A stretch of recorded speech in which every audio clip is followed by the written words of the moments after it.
Morning সকলোকে স্বাগতম জনাইছোঁ। মই হিমাদ্ৰীয়ে মোৰ আন এটা ভিডিঅ' লৈ আশা কৰোঁ আপোনালোক সকলো ভালে আছে। এতিয়া ৰাতিপুৱা প্ৰায় 9:30 বাজিছে আৰু আজি উঠা বহুত দেৰি হৈ গ'ল। ৰাতি কালি বৰষুণ দি আছিলে, ৰাতিপুৱাও সেই একেই বৰষুণে দি আছিলে আৰু ৰাতিপুৱা উঠি লৰালৰিকৈ কামতহে ধৰিছোঁ আৰু গা ধুই আহি বনোৱা কৰাতহে লাগি দিছোঁ। আৰু এতিয়া খাবৰ কাৰণে বনালোঁ ৰুটি আৰু ভাজি, সেইখিনি খাই লওঁ, খাই পেলাই আকৌ আপোনালোকৰ লগত লগ পাই আছোঁ। চাই থাকিব ভিডিঅ'টো। এয়া ৰুটি, দাংবডি, আলু ভাজি আৰু পকৰি। দুপৰীয়া 12:30 আৰু মোৰ ভাত বনাবৰ সময় হৈ গ'ল, কিন্তু মই আজি নবনাওঁ ভাত, বনাম চিকেন পোলাও আৰু সেইখিনি আপোনালোকৰ লগতো শ্বেয়াৰ কৰিম বুলি ভাবিছোঁ। তেনেহ'লে ব'লক বনাওঁগৈ।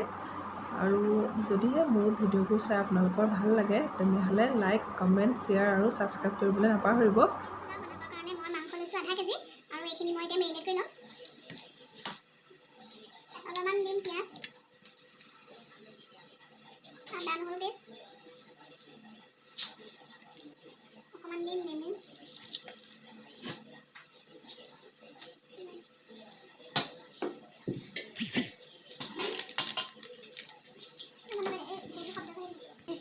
এতিয়া দিম মই ইয়াত বাটাৰ ঠাণ্ডা, তাৰপৰা দিম সেয়া জিৰা গুড়ি 1/2 চামুচ,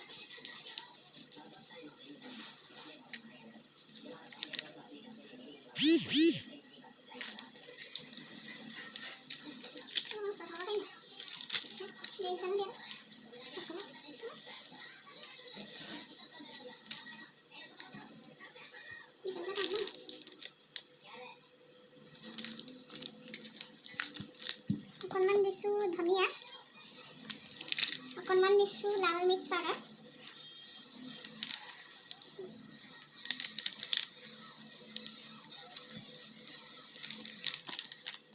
আৰু অকণমান দিম বিৰিয়ানী মছলা।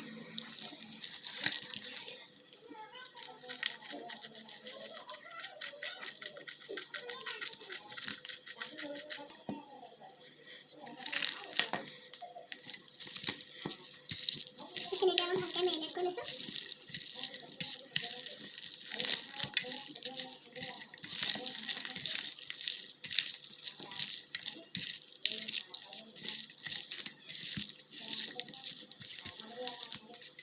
মেৰিনেট কৰা হৈ গ'ল আৰু 0.5 ঘণ্টাৰ কাৰণে ফ্ৰিজত ৰাখি দিম।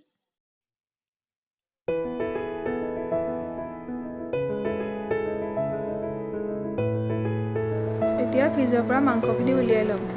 কেৰাহীখন গৰম হোৱাৰ পাছত অকণমান মিঠাতেল দি লৈছোঁ। এতিয়া জিৰা দুটামান ফুটাই ল'ম।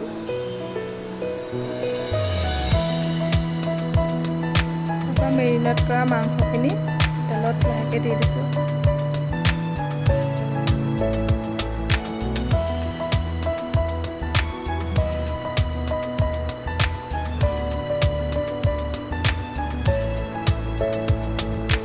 এতিয়া ভালকৈ সেইখিনি লৰাই ল'ম।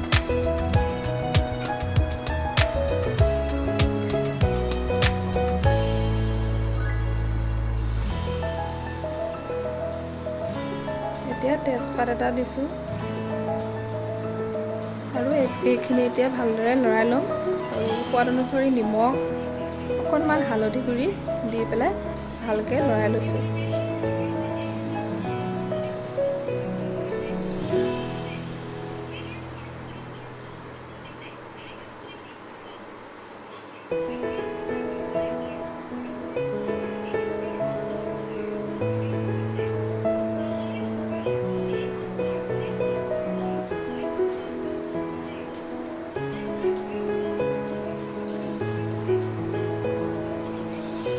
আৰু এতিয়া দিম নৰসিংহ পাত 4টামান,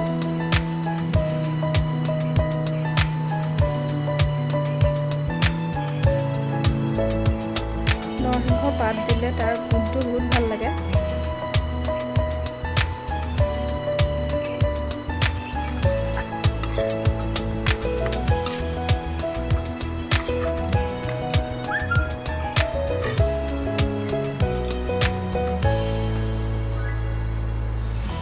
মাংসটো ভালদৰে ভজাৰ পিছত এতিয়া কাটি থোৱা পিঁয়াজ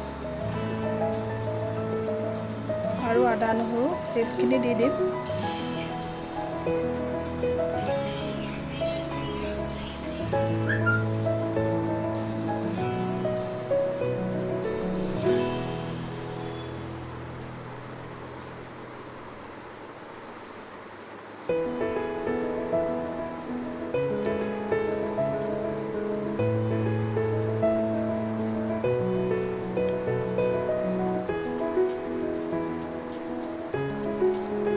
এতিয়া ইয়াতে দিম কাটি থোৱা এটা বিলাহী,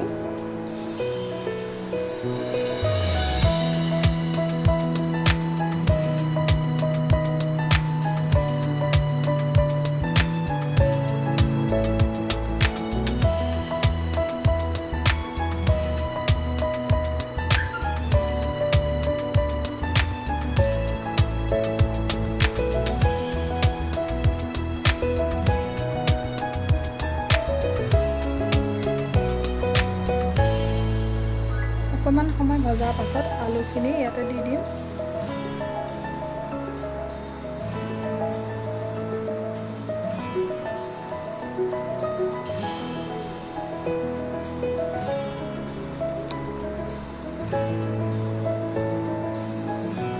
আৰু ভালদৰে লৰাই ল'ম।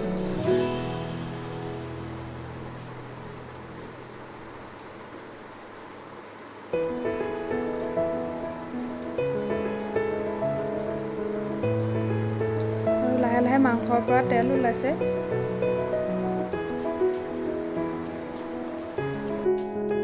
এতিয়া এইখিনি অলপ সময় লৰাৰ পাছত ঢাকি দিম। 10 মিনিটমান ভজাৰ পাছত আলুখিনি লাহে লাহে সিজিবলৈ ধৰিছে আৰু মই এতিয়া ইয়াত মছলাখিনি দিম।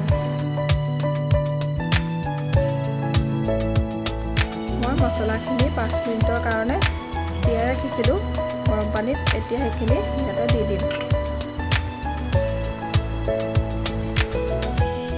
এতিয়া মই ইয়াত অলপমান পানী দি দিম আৰু এতিয়া এইখিনি অকণমান সময় লৰাই ল'ম।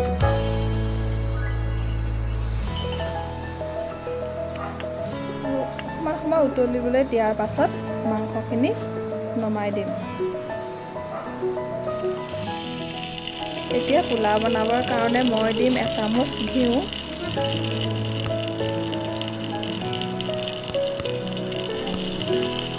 আৰু দিম অকণমান ৰিফাইন তেল।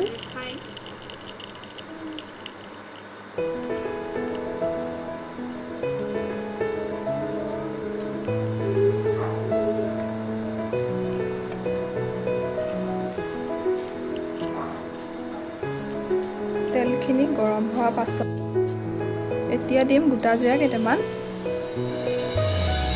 আৰু দিছোঁ লং, ইলাচি, ডালচেনি।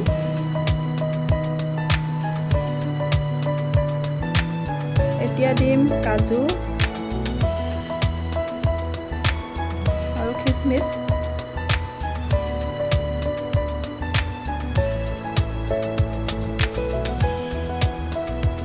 এইখিনি ভালদৰে লৰাই ল'ম। এতিয়া কাজু আৰু খিচমিচখিনি অকণমান ৰঙচুৱা হোৱাৰ পাছত এতিয়া মই দিম বাচমতি চাউল।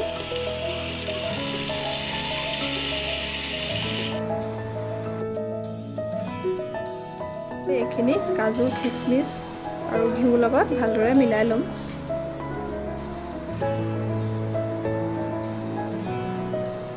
অলপ সময় ভজাৰ পাছত ইয়াতে মই দিম এতিয়া পানী।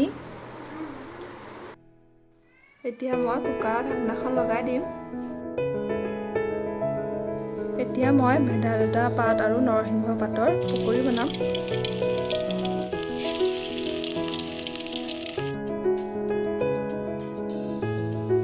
এয়া মাংস আৰু এয়া ভেদাইলতা পাত আৰু নৰসিংহ পাতৰ পকৰি।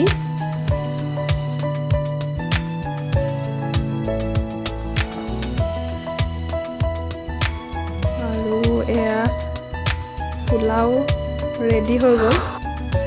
ভিডিঅ'টো চোৱাৰ বাবে ধন্যবাদ।